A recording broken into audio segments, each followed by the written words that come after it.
turning now to Corbin, where community members have been working for years to remove the stain that comes with being a former sundown town. Now, that term implies it was dangerous for black people at night, and it still lingers today for some more than 100 years later.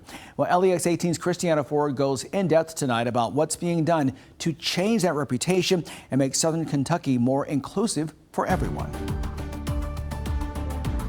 In southern Appalachia, communities nestled in a small valley between mountains are often referred to as a holler. It's the hollow of the valley, the hollow of the mountains.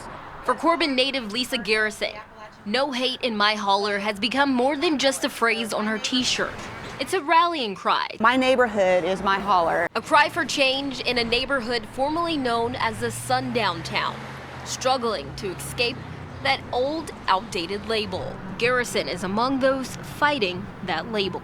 I think Sunup Initiative lit the spark, and then other people blew on that spark to become into a flame. In 2019, 2020, and 2021, the Sunup Initiative held vigils and protests over police brutality, and even held movie screenings about how to bring new ideas and diversity to their small town. We heard stories about interracial couples experiencing prejudice of their grandchildren being looked at or shunned at the city pool. Stories of racial tension 100 years after the infamous outing of most black people in town by a white mob. Between 200 and 300 African Americans were forced out of town on rail cars. Racial tensions connected to what happened back then have stuck with this community even in 2022, and even after all the work that's been put in to change it. And I think that we were one of many, many communities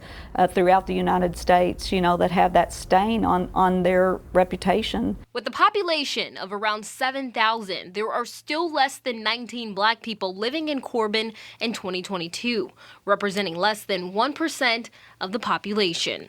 It's hard for Mayor Susie Rasmus to understand why people are still fearful of coming to the town she sees today. It's definitely painful for us. But she and other city officials are still extending the invitation. It's just something that we have to accept that it happened here.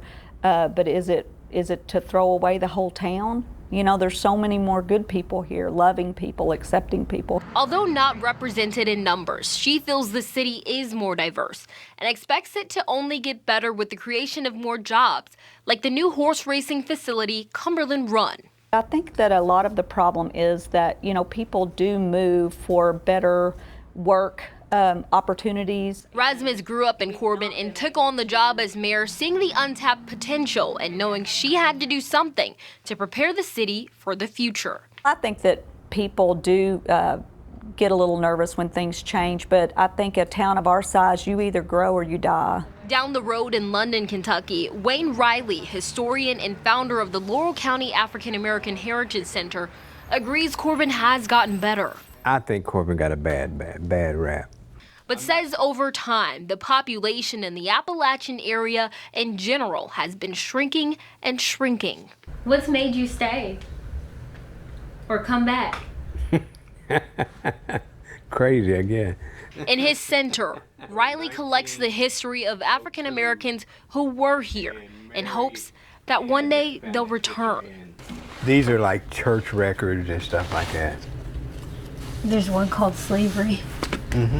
I think in time, it will change, and and hopefully we will see that change in more African American people in Corbin and in London. Although the Sunup Initiative hasn't had any events this year so far, Garrison says members are still working in the background. We are still planting seeds, we're still watering them. Taking back the narrative in their holler. Christiana Ford, Evening Edition.